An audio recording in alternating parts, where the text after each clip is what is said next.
Jean, chapitre 5, du verset 1 au verset 18. Après cela, il y eut une fête juive, et Jésus monta à Jérusalem. Or à Jérusalem, près de la porte des brebis, il y a une piscine, qui s'appelle en hébreu Bethesda, et qui a 5 portiques.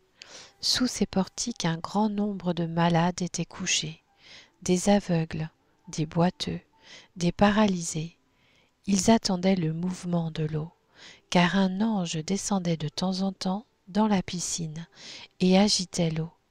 Et le premier qui descendait dans l'eau, après qu'elle avait été agitée, était guéri, quelle que soit sa maladie.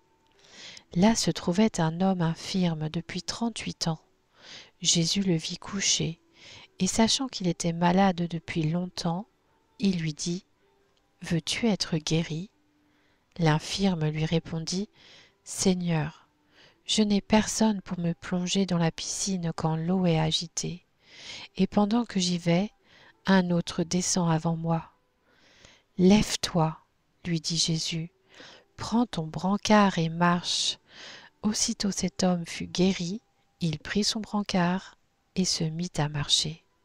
C'était un jour de sabbat.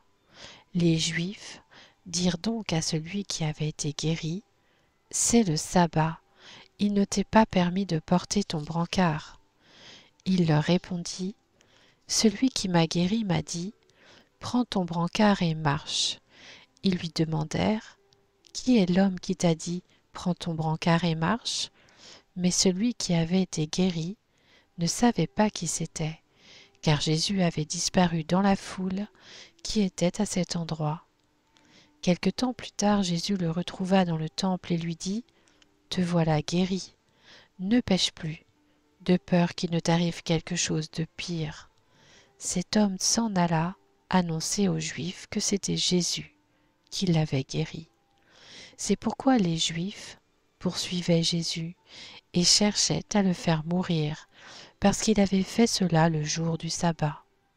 Cependant, Jésus leur répondit : « Mon Père est à l'œuvre jusqu'à présent, moi aussi je suis à l'œuvre. » Voilà pourquoi les Juifs cherchaient encore plus à le faire mourir, parce que non seulement il violait le sabbat, mais il appelait aussi Dieu son propre Père, se faisant lui-même égal à Dieu.